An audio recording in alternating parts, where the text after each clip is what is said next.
Why is it that paying off all your credit debt can reflect badly? Because you're out of the game. Your credit score is not an indicator of creditworthiness. It's an indicator banks created that tells them how much they can expect to make off of you. If a credit score was really an indicator of creditworthiness, then the people who are disciplined enough to avoid debt would have the highest scores, and so would the people who infrequently open lines of credit for large purchases, but pay them off way ahead of schedule and close them. This behavior should signal to the bank that you're the most responsible, right? If you generally stay out of debt, and always pay it back early on the rare occasion you do borrow, you're the most trustworthy borrower that exists. But that's not how the banks look at it. The banks prefer people who stay in perpetual debt, and reward those people with higher credit scores, so they can take on more perpetual debt. Don't believe me? Just look at the things that make your credit score go up. 1. Long-term debt, houses and cars. Banks love these because the return is predictable. They know that over the life of the loan, they will get a 100% return on their money.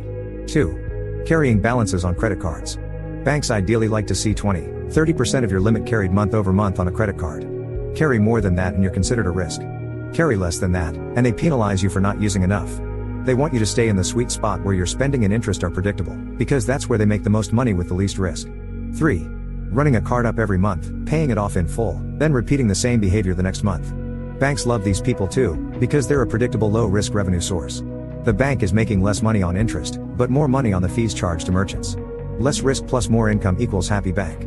Now let's look at the positive borrower behaviors that hurt your credit score. 1. Paying loans off early. This should be a strong indicator of creditworthiness. After all, who is more worthy of credit than those who demonstrate they can pay it off ahead of schedule? Instead, you get penalized for this. Why?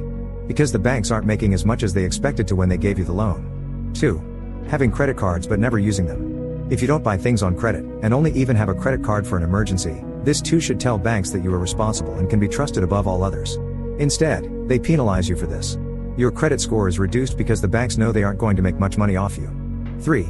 Closing accounts after they are paid off, without replacing them with new debts. Again, this should tell the banks that you're the most trustworthy of borrowers. You got credit, you used it, you paid it off, and you closed the account. You're the embodiment of personal responsibility. But once again, the banks ding you for this, because once again, you aren't making them enough money. Notice the pattern? You're rewarded with a high credit score when you play the game in the way that makes them the most money, and penalized when you don't play the game the way they want you to. Think about this at a personal level. If you had to assign credit scores to all of your friends, which friend would score higher? The one who hardly ever asks to borrow money, but when they do they pay you back way earlier than they said they would? Or the one who is always asking for money and always making payments on the last time they borrowed? Obviously everyone would rank the first friend higher than the second, so why don't the banks? Because scores aren't about creditworthiness, it's about ROI, and they've been brainwashing people their whole lives into believing the opposite.